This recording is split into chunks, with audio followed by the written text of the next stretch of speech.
여러분 안녕하십니까? 아잔초이TV의 아잔초이입니다. 오늘은 9월 27일입니다. 편안히 잘 주무셨습니까?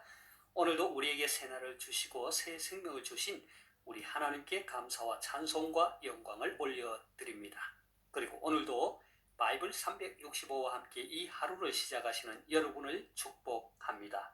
오늘 하나님께서 우리에게 주시는 말씀은 9월 27일 제279 제자의 길 말의 권세 시편 141편 3절 말씀입니다. 오늘 말씀을 제가 먼저 한국어 성경으로 읽어드리겠습니다. 시편 141편 3절 말씀. 여호와여 내 입에 파수꾼을 세우시고 내 입술의 문을 지키소서.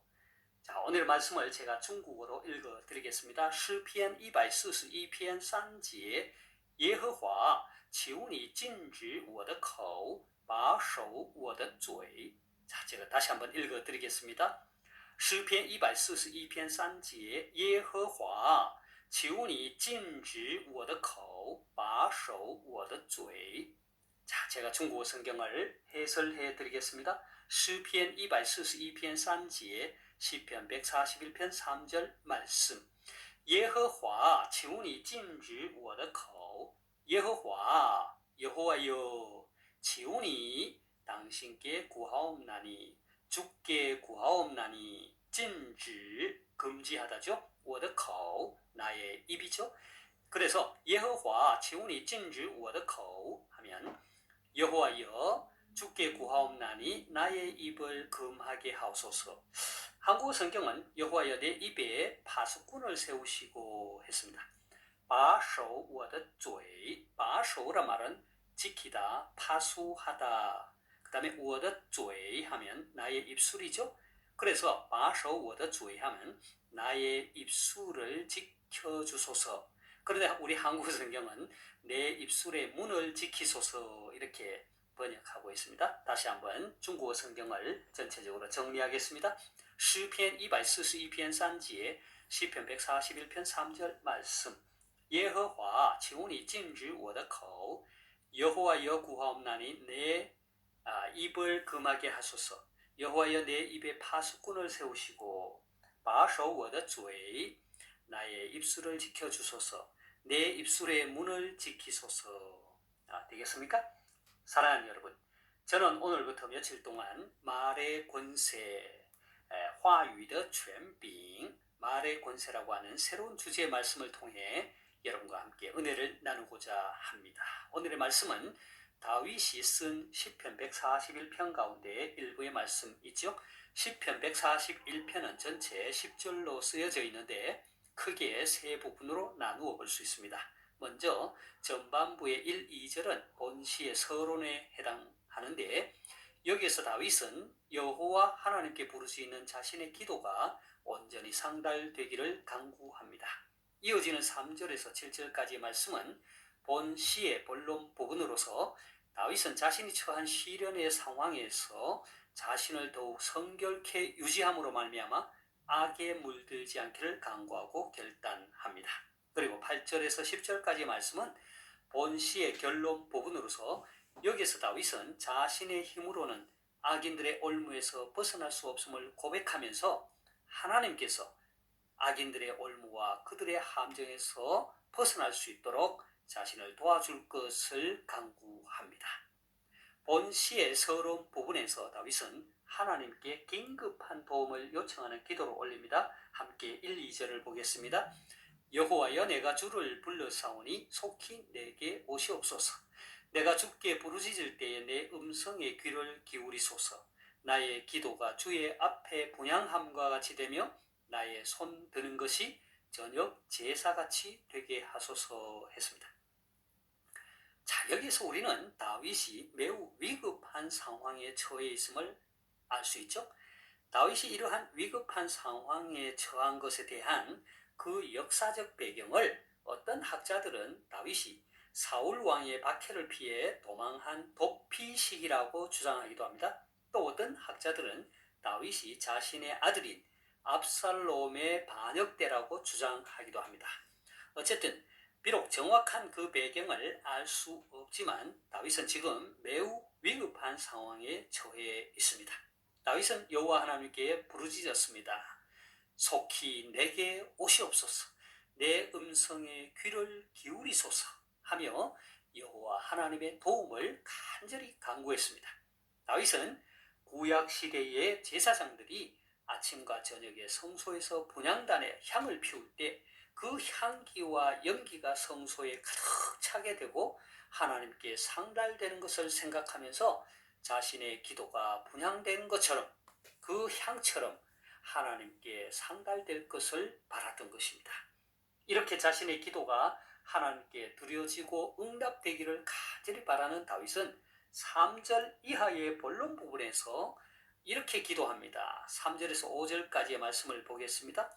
여호와여, 내 입에 파수꾼을 세우시고 내 입술의 문을 지키소서. 내 마음이 악한 일에 기울어 죄악을 행하는 자들과 함께 악을 행하지 말게 하시며 그들의 진수성찬을 먹지 말게 하소서. 의인이 나를 칠지라도 은혜로 여기며 책망할지라도 머리에 기름같이 여겨서 내 머리가 이를 거절하지 아니할지라. 그들의 재난 중에도 내가 항상 기도하리라 했습니다. 다윗은 3절에서 특별히 자신의 입에 파수꾼을 세워달라고, 자신의 입술의 문을 지켜달라고 하나님께 간구합니다. 사랑하는 여러분, 다윗의 이러한 기도가 좀 생소하고 좀 이상하게 여겨지지 않습니까? 어떻게 이런 기도를 할 수 있을까요? 그러나 곰곰이 생각해보면 다윗의 이러한 기도는 특히 자신이 내뱉는 말로 인해서 하나님 앞에 범죄할 것을 너무도 잘 알았던 것입니다. 다윗은 비록 대적들의 부당한 핍박으로 인해서 자신이 위급한 상황에 처해 있고 또 하나님께 절실히 도움을 간구하지만 자신의 기도가 즉시 응답되지 않는 사실로 인해서 죄악을 행하는 자들과 함께 똑같이 그들과 함께 악을 행할 수 있다는 것을 잘 알았던 것입니다. 다윗은 특히 입술로, 말로 하나님을 원망하거나 남을 모해하는 악을 행할 수 있다는 자신을 알았던 것입니다. 그래서 그는 자신의 입에 파수꾼을 세우시고 자신의 입술의 문을 지켜달라고 간구한 것입니다. 사실 그렇지 않습니까? 사람은 다급한 상황이나 극심한 고통 속에 처하게 되면 입술로 범죄하기가 쉽습니다. 하나님을 모른 채 살아가는 사람들은 다 내 팔자지, 차라리 죽어버리는 게 낫지 라고 체념하거나 아니면 자신들을 대적하는 사람들이나 상황을 향하여 저주를 퍼붓고 입에 담기 어려운 욕설을 내뱉지 않습니까? 하나님을 믿고 사는 사람들 역시도 그렇지 않습니까? 하나님을 원망하고 하나님을 불신하여 말로 행동으로 죄를 범하는 경우가 많습니다. 어쩌면 다윗은 이러한 평범한 인간의 연약한 사실을 잘 알고 있었을 것입니다. 그 자신도 원망을 하고 불신하며 악인들과 같이 죄를 범할 수 있다는 자신의 연약한 사실을 알았기 때문에 하나님 앞에 이렇게 말로 죄를 범하지 않도록 기도하고 있는 것입니다. 다윗의 이러한 아름다운 모습이 우리에게 큰 도전을 줍니다. 그런데 성경에 보면 이뿐 아닙니다. 우리는 고난 가운데 처해서도 입술로 범죄하지 않으려고 노력한 또 한 사람을 만나게 됩니다. 그는 바로 욥입니다. 욥기 2장 7절에서 9절을 함께 보겠습니다. 사탄이 이에 여호와 앞에서 물러가서 욥을 쳐서 그의 발바닥에서 정수리까지 종기가 나게 한지라. 욥이 제 가운데 앉아서 질그릇 조각을 가져다가 몸을 긁고 있더니 그의 아내가 그에게 이르되 당신이 그래도 자기의 온전함을 굳게 지키느냐 하나님을 욕하고 죽으라 했습니다. 이에 대해 욥의 반응은 어땠나요? 여러분 생각해 보세요. 자신과 가장 가까운 사람이 부인이 격려하고 용기를 북돋워 주지는 못할 망정 어떻게 이런 저주에 가까운 말을 할 수 있을까요? 하나님을 욕하고 죽으라니요. 그런데 이에 대한 욥의 반응은 참으로 놀랍습니다. 10절을 함께 보겠습니다. 그가 이르되 그대의 말이 한 어리석은 여자의 말 같도다. 우리가 하나님께 복을 받았은즉 화도 받지 아니하겠느냐 하고 이 모든 일에 욥이 입술로 범죄하지 아니하니라 했습니다. 사랑하는 여러분, 말의 권세는 참으로 큽니다. 잠언 18장 21절은 죽고 사는 것이 혀의 권세에 달렸나니 혀를 쓰기 좋아하는 자는 그 열매를 먹으리라 했습니다. 22절에서도 입과 혀를 지키는 자는 그 영혼을 환난에서 보전하느니라 했습니다. 바라기는 저와 여러분 모두 오늘의 말씀에서와 같이 하나님께서 우리의 입술에 파수꾼을 세워주시고 입술의 문을 지켜주셔서 말로 입술로 범죄하지 않기를 소망합니다. 제가 오늘의 말씀을 다시 한번 읽고 마치도록 하겠습니다. 시편 141편 3절 말씀. 여호와여 내 입에 파수꾼을 세우시고 내 입술의 문을 지키소서.诗篇142篇3节，耶和华，求你禁止我的口，把守我的嘴。 하나님께서 여러분에게 복 주시기를 원합니다. 愿神赐福大家，明天再见。내일 다시 뵙겠습니다.